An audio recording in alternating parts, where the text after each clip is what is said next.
Welcome back to Clubhouse Chronicles, the place where the Central Illinois music scene gets loud, proud, and unfiltered. I'm Twit, your host with the most, ready to spin you the stories, the sounds, and the struggles behind the bands that are making waves right here in your backyard. This show is powered by our friends over at Broken Record Music Club, your favorite independent record label, bringing you music for whatever you are going through. With that, let's buckle on up because this isn't just a podcast. It's your front row ticket to the heart of your indie music scene. Today, we have a guest that I am very familiar with. Since I've had the privilege of working with her for over a year and a half now through Broken Record Music Club and as her adoring manager. She got her start in the Blono scene towards the end of her time at Illinois State. She's an indie pop rocker with some of that twang that makes your ears ring. If you've seen her live, you know she's got those sweet feats that rock along with her beats. I am, of course, talking about the one, the only, Jenny Scara. Welcome to the Clubhouse, Jenny. Crazy intro. Yer. Thanks for having me at the Clubhouse. Yeah, no Twit. problem. Do you Mr. feel Twit. honored? Do you feel honored because you are our first guest and first interview episode? I feel like I've just been knighted by the Queen of England. That I feel so honored. That makes me so happy. So today we're going to kind of dive into Jenny's story and tell you about how we ended up working together and all that great stuff. So I think the best place to start any story is at the beginning. So Jenny, I know you didn't just start music at ISU. There's a big lead up to where you are now. So why don't you tell everyone kind of about your start in music? Well, like when I was a kid, it starts with every musician, I feel like.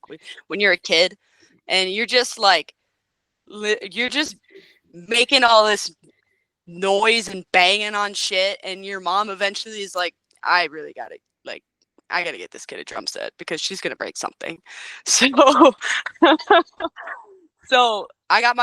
my mom got me my first drum set when I was 9.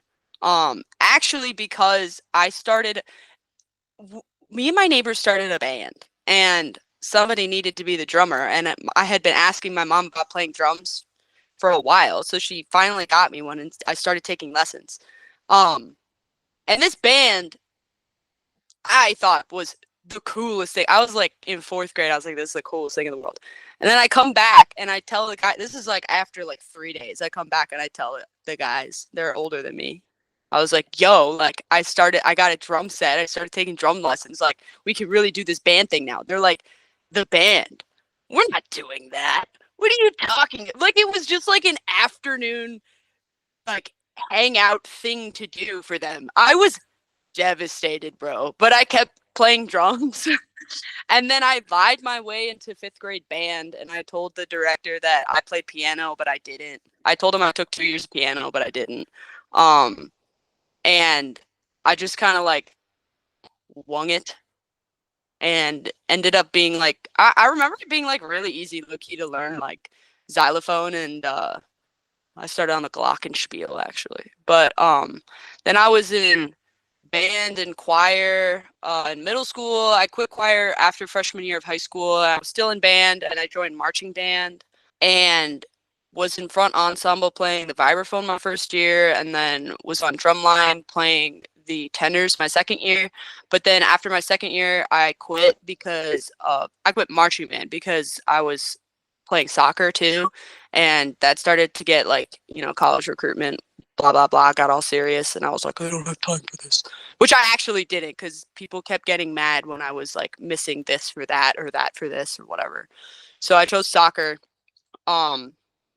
And then after my junior year, after the fall semester, I quit band. Because it was just like all my friends were graduating and I was just like, this is dumb. So I just didn't do it. Even it wasn't actually dumb, but like at the time I was in high school, so this is dumb. But I think around the same time, maybe a little before, I got a guitar for Christmas, and started writing music. Just like, I think I was listening to a lot of music on SoundCloud by really small artists, and was like, I kind of want to try this out. Like, I feel like I could write something. I don't really know what prompted me to write my first song, but I just like did. And then I remember playing it for the first time for one of my high school soccer teammates. I was definitely a sophomore because this was a senior that I played it for, like a couple of seniors. And they were like, yo, that's actually really, really good. And I was like, oh. So then I realized, oh, I might like be good at this. But still was on that soccer train. While we're talking about ISU, you talked briefly about soccer a little bit. And we met through my sister, who you trained with as a goalkeeper in soccer.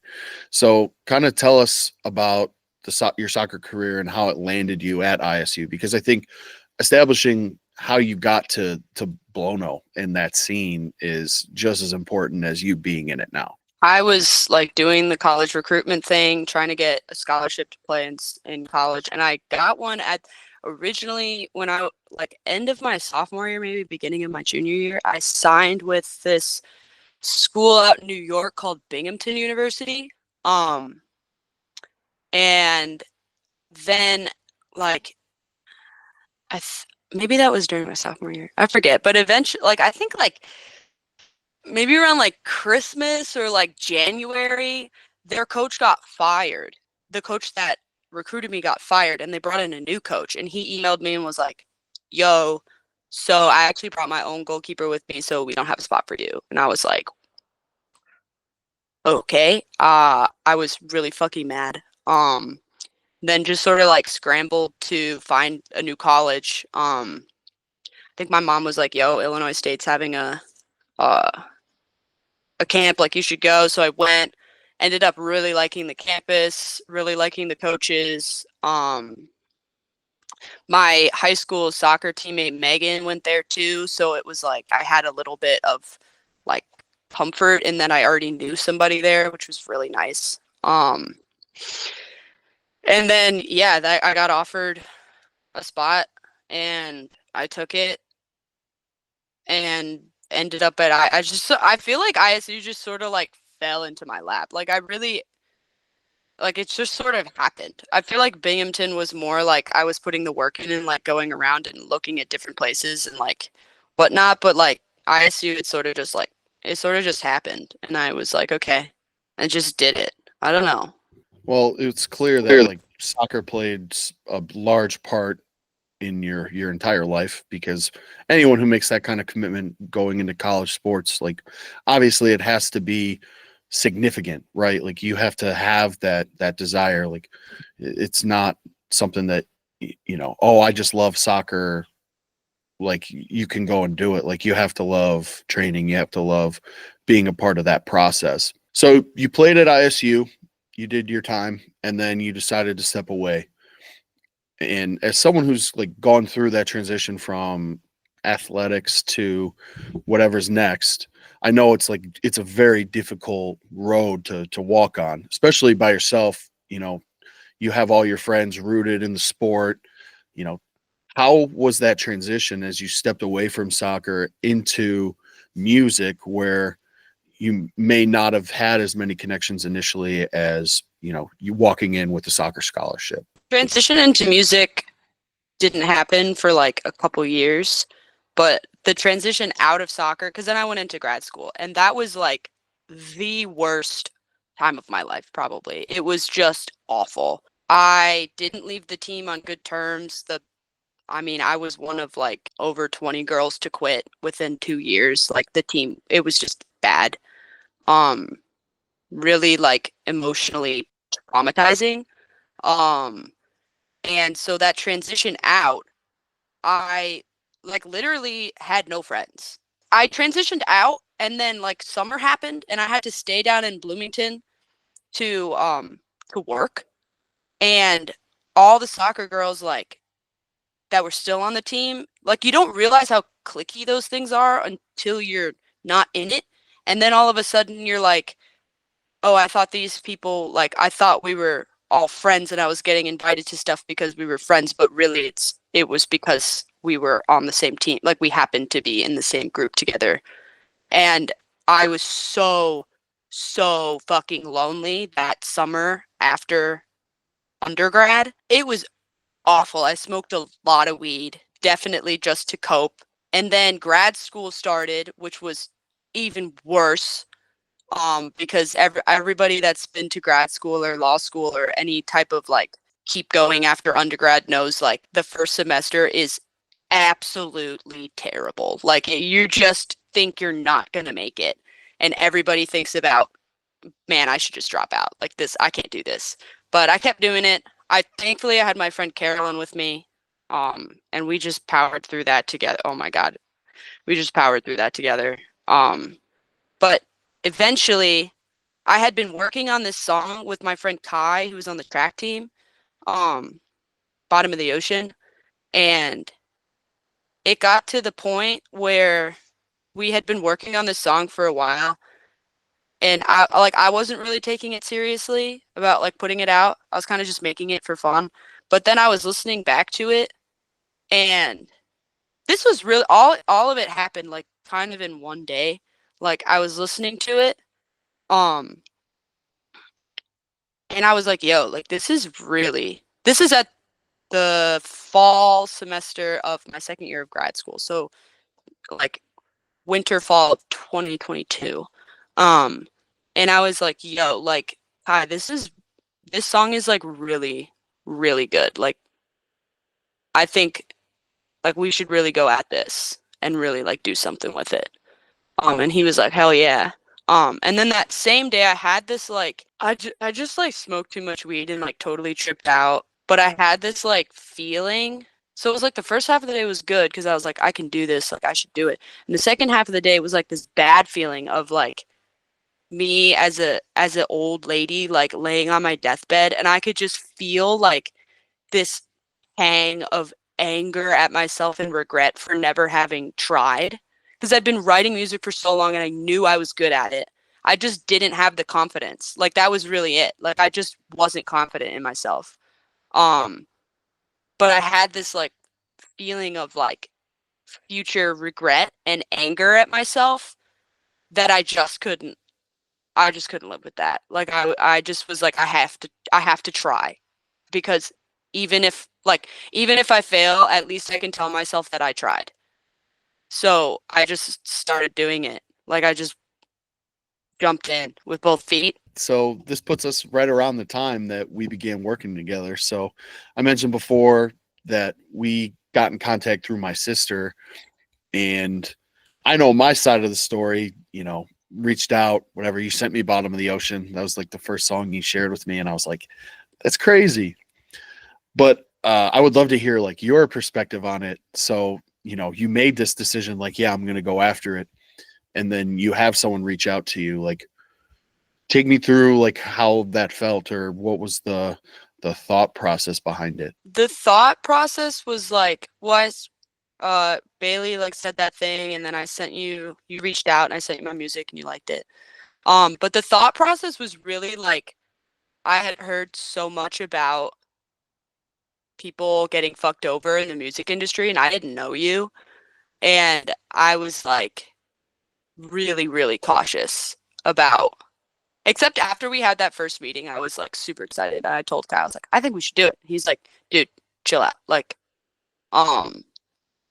which made me like think again about being cautious, and like, this is the first person that's reached out to you, and like, you need to weigh your options and what can you do on your own. Like, should you really be doing this?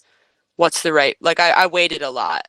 I mean, you remember, like, I didn't talk to you about signing for like months after we first had that meeting. Yeah, it was a couple months.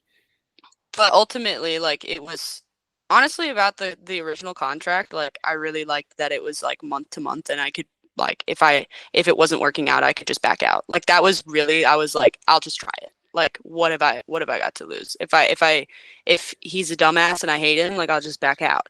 But you were cool and you did a good job, so I stuck around. Yeah. So here we are, a year and a half later. Yeah. Ta-da! Yeah, that's honestly like I enjoyed you were very transparent about how you were like, I'm in it because I want the music scene to be better about, or the music industry to be better about the way they treat their artists.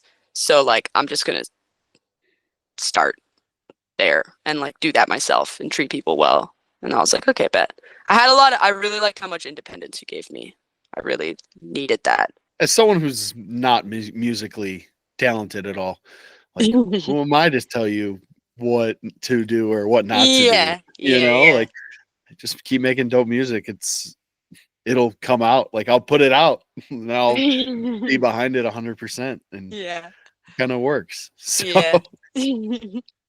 so we wait that couple months, we start working together, and then now we're figuring out what's working, what's not working. We put out a couple singles, and it ultimately leads us to that first handful of singles, like the Not Again demo, Bottom of the Ocean, Physics of Accompaniment, and then it leads up to your first EP that came out February of this year, Love You Always. This is all happening like really fast for you.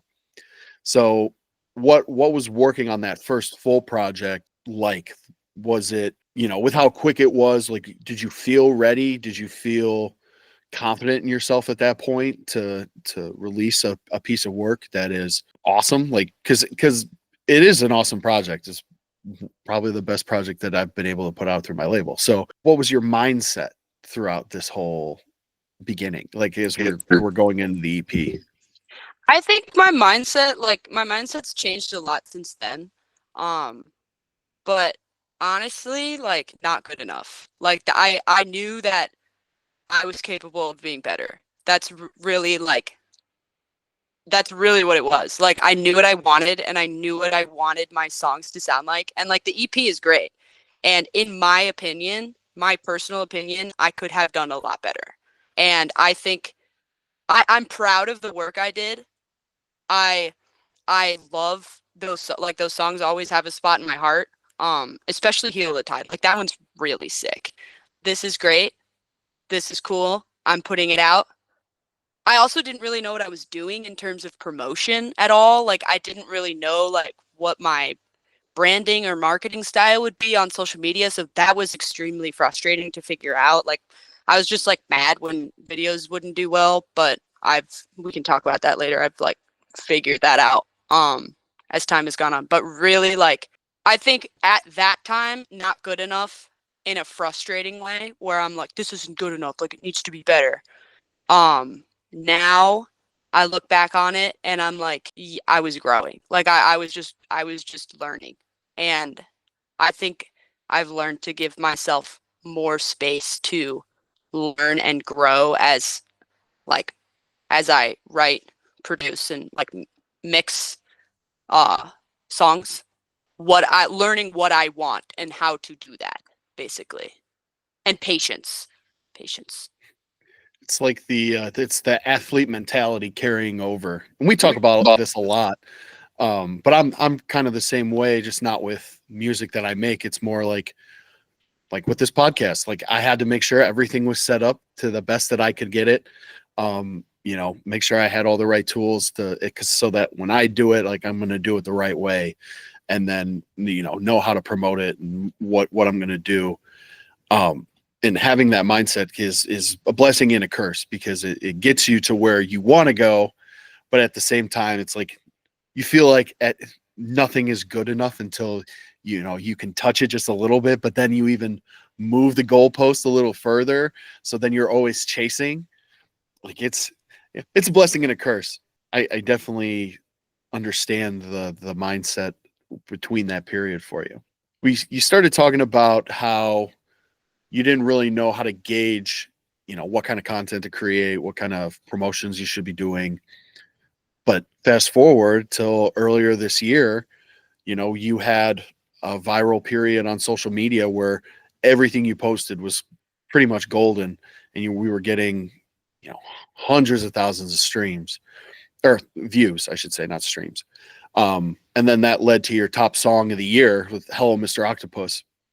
What was it like seeing those videos slowly gain the popularity, and how did it adjust your overall approach to releasing the song and your content approach in general? Because I know we've also had several conversations about how are we adjusting to compensate for all this buzz. When that went viral, well, okay, the thing I kind of like realized was I can't try when I make content. Like I can't try to make it good because then I'm at that stage of it's never good enough. And I just get frustrated.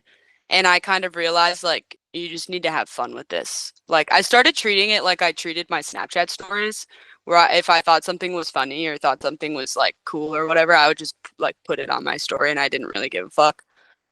Which is like exactly what I did with Hello Mr. Octopus. Well, originally it was the Kamala video and the coconut tree thing. I was like, this low-key is a hit.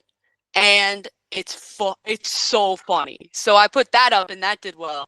But I kept that sort of same mindset going of like whatever. Like I'll just post and like whatever. If I like it, I'll just post it. Uh and then everything started blowing up and I was like, wow. And then all the pressure came back and I kind of forgot that mindset of not caring and started to care because I wanted it to keep going up. And I started like I started trying again, like making my videos, like trying to make viral videos basically. And I think like that's what kind of like led to it going like back and mellowing. Cause I don't necessarily think my content after that was bad, but I don't think it was as good at, well, the Poo Poo Pee Pee Club was hilarious. I think that was That after Hello Mr. Octopus. That was that was that was still part of the I don't care. Like this is funny and I'm posting it. for those of you that don't know, when we we went on a little tour excursion to out east where Jenny played a show in New York at the Delancey, and then we drove over to Philadelphia and she had a show at the Tin Can Bar. But on that trip, we listened to Chapel Roan's album and we listened to Pink Pony Club. And then Jenny, for some reason, got it stuck in her head. Pee Pee Poo Poo Club. Poo Poo Pee Pee, bro. Poo Poo Well, Pee Pee. my bad. Yeah, Poo Poo yeah. Pee Pee Club. I'm going to keep on dancing in the Poo Poo Pee Pee Club. And it was in everyone's head the whole car ride. And let me put this in perspective. That's a 12-hour car ride. So the whole way home, we're just randomly singing Poo Poo Pee Pee Club. And then the intrusive thoughts won, and Jenny posted it, and boom, it was one of your most viral videos. Yeah, it blew up, dude. It totally blew up. That was so funny. And then after that, I think like I got back into that mode of like, as I was saying before, like kind of trying too hard and like trying to make things that I thought people would like. But recently, um, I've been working like I do my little daily meditation thing and like journaling, and I've been working on like confidence and like letting go of what other people think and having my own like intrinsic self-worth and confidence, which is bro, everybody should do that. I feel way better than I did like 2 months ago.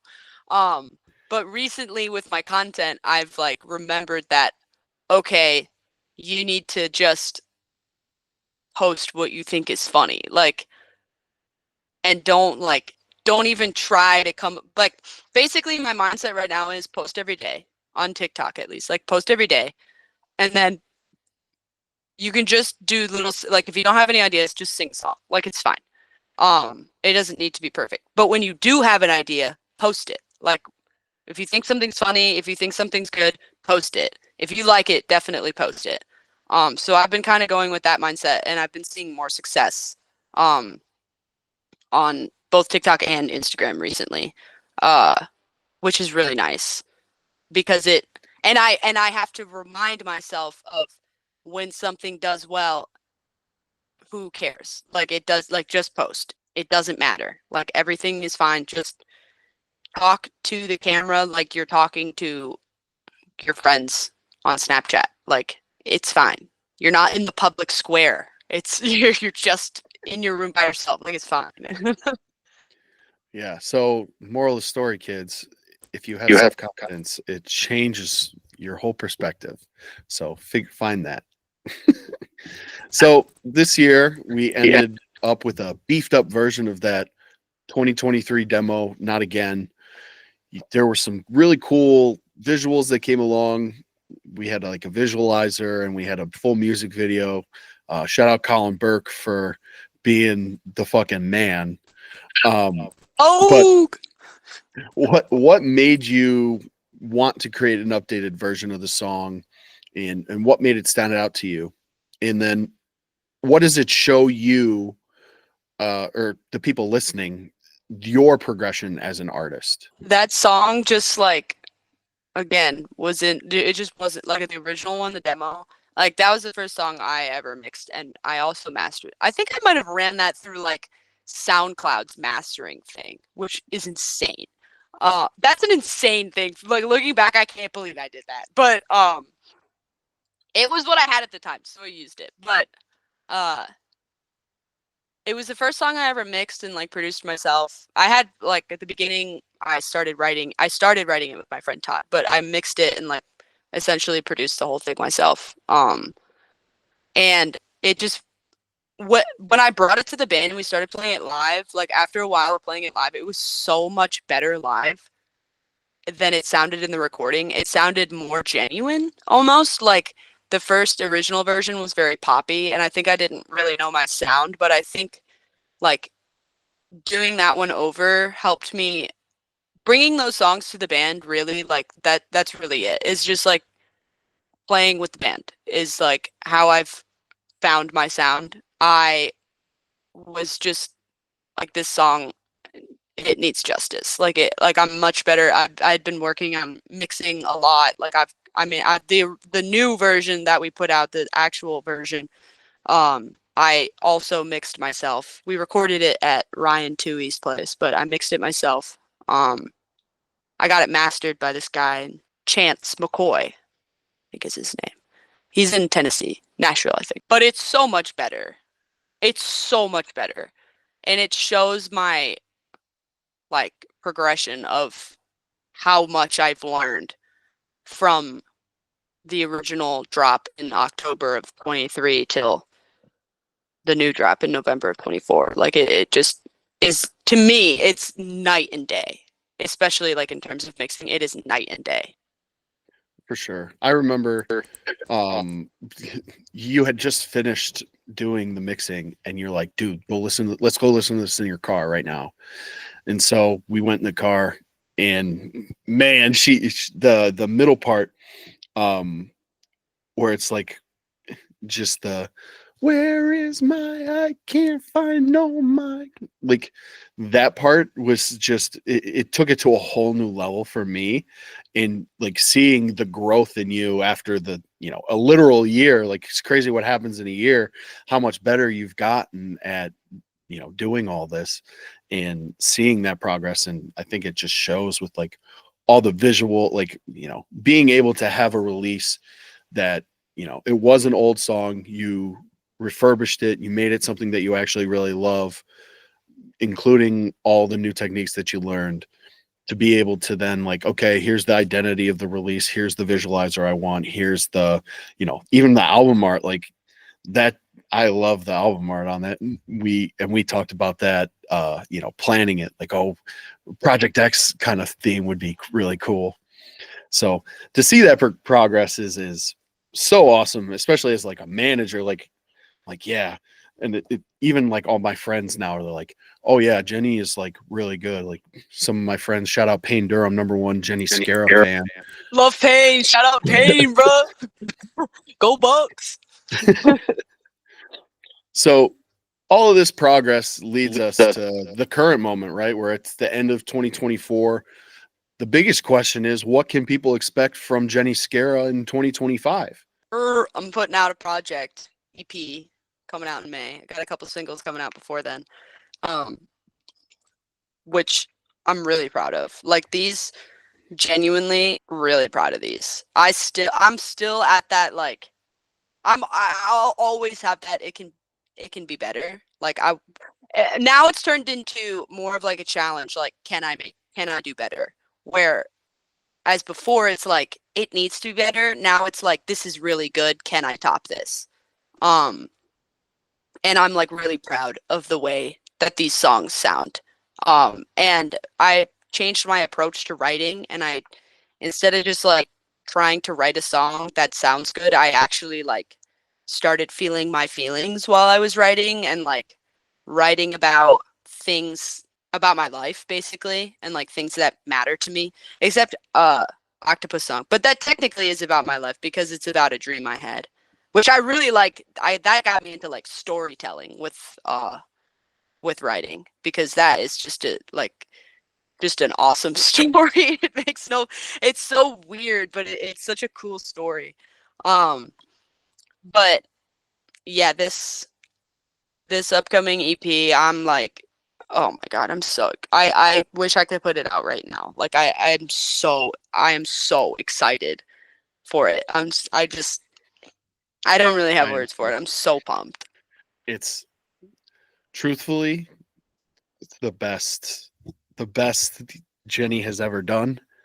And it is one of those things like, okay, like there is no, this needs to be better. Like, oh yeah, this is fantastic.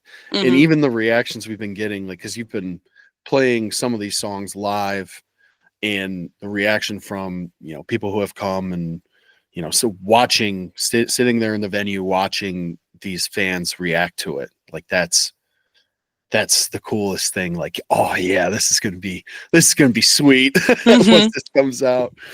Yeah, we got EPs and singles coming next year. That's good to know. Big things coming. The annual big things coming. Yeah. So these last two questions are going to be questions that I ask everyone that comes on Clubhouse Chronicles. And they're really just about the scene and talking about Central Illinois' music scene. What are some of your favorite things about the Central Illinois scene, and what has your experience been like being a part of it and being I consider you a bigger player in the scene. What has that been like? Central Illinois is like, it's so cool to play shows there. Like all the bands are insane. Like just the most insane, coolest music ever. Like I don't really have the best words to explain it because it's so cool. And the people also that like not even just the musicians but like the people that go to the shows, like everybody's just genuinely like so kind and welcoming, and the shows are like, I like playing down there more than I like playing in Chicago because the shows, like everybody's shoving each other around, like it's so fun. It is so fun when there's like, like the mosh pits get crazy, and everybody's like crowd killing. Like that's, I don't personally like that, but when everybody's just like, like riding with each other and like shoving each other around, and like you're getting tossed around the mosh pit a little bit, that's like, playing with a crowd like that is so fun. It is so fun. And everybody down there, like the people that have done all like the real, like, well, not real, but like regular establishment venues besides like the castle, but all the like coffee house closed, like Night Shop, everything happened with Night Shop, and nobody plays there. It's also closing. But the house venues that have opened up, shout out the Garage, shout out the Tally, like the people that run those venues saved the scene. Like they absolutely, even this, like the Cypress House, they all moved out, and I'm pretty sure the house got torn down. So there was literally no venues. So if it wasn't for the Garage and for the Tally, like the scene would be screwed. So they do a fantastic job too. The equipment that they have there, the things that they bought, like the things that they invest their time in for those venues are like, they're so great. It's so cool to see how much everybody cares about the scene down there, and like how much everybody cares about each other. It's really, it's so cool. The whole experience, like going to my first show at the Garage with you, was just everything as a music lover you would want in an experience at a show. Like, even going to some venues, you don't get this type of energy and just excitement in the crowd, like listening to these bands that, outside of the Central Illinois, scene, like maybe no one knows them, but everyone in the scene does, and they're fantastic. So Yeah. I really love that part of it too. Yeah. Especially like sometimes I go to shows in Chicago and like a band will be absolutely shredding on stage, and then like the crowd is just like nobody's moving, and I'll turn to my buddy and be like, yo, this band would go crazy in a garage in Central Illinois. Like, this would be somebody might get punched in the face during this song if we were at the tally. Like, it's just the best. Like, I'm so grateful for it. Like, I'm so grateful to be a part of it. It's so fun. Like, it makes playing music so much more fun. I bet it is from your end. It's a lot of fun for me too, just tagging along. Yeah. So our final question is, which artists or bands from the Central Illinois scene are you currently excited about or actively supporting? Besides all of them, but first that comes to mind. Well, first, the biggest, Harrison Gordon is like taken off. Like, that's so crazy that somebody from the Central Illinois scene has gotten that big, and like deservingly too. He makes fantastic music. It's really cool to see how far he's come. But Day Shift was the first that came to mind. I love Day Shift. They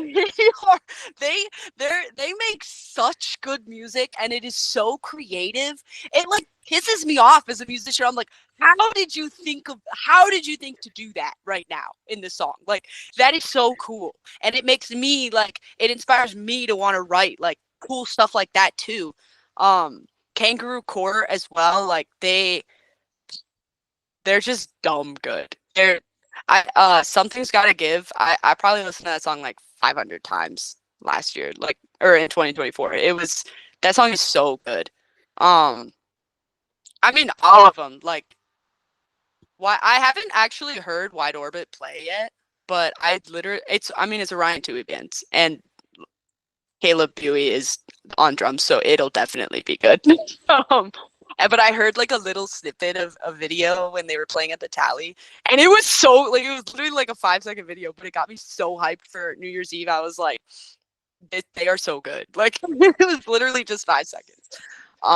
Everybody is so creative, and it's cool. Oh, also 4x4 Animal Style. Shout out them. I just saw them in Chicago, but they're from Central Illinois.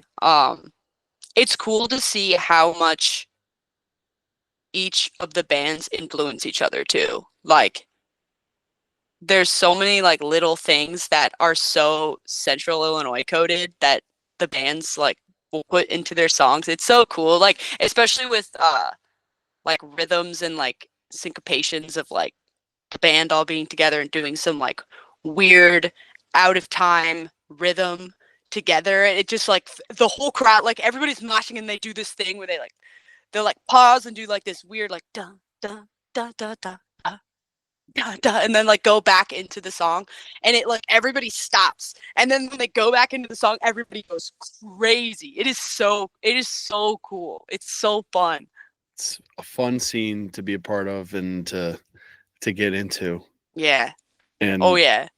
We could sit here and talk about bands for Dude, yeah. hours that are fantastic in this space. So I'm with you. There's so much talent. It's tough to put it into words and do it justice just with one question. But the good thing is, hopefully we'll get a lot of these bands on here to talk about their stories and their music and everything going on with them. So make sure you tune in next week and the week after when we keep bringing these groups in. Jenny, thank you so much for agreeing to be the first interview on Clubhouse Chronicles. I really appreciate you sacrificing some of your time to come on here and talk about your journey, talk about your music, and, do the big things coming, plotting hands. Yeah, it was a huge sacrifice. Thanks for thanking me. I really sacrificed a lot to be here. Yeah, you were contractually obligated to be here, but it's okay. I'm just kidding. She was not. She volunteered after I asked politely. True. So again, big thank you to Jenny Scara for stopping by. You can find her on all social media at JennyScara_86. And all of her music is available on DSPs. Go listen to Love You Always, her first EP. Listen to Hello, Mr. Octopus. Listen to Not Again. Those are her 2 latest singles. All of it's fantastic. You will love it, I promise. Wait, if you don't know what a DSP is, it means you can find it on any streaming service, such as all of them, such as Spotify, Apple Music, YouTube Music, whatever else, Amazon Music, whatever else you use. That's what a DSP is. Okay. Just had to clarify for the fans, all right? Fun facts from Jenny. Thank you, Jenny. How sweet of you. I'm so sweet. Just like that, that's our show. We've been hanging out with Clubhouse Chronicles, where the sounds are hot, the stories are hotter, and the vibes absolutely off the charts. Don't forget, hit up at Broken Record Music Club on socials for all updates, news, and more, especially about Clubhouse Chronicles. Until next time, keep it loud, keep it proud, and remember, Central Illinois is where the music magic happens. Peace! Peace.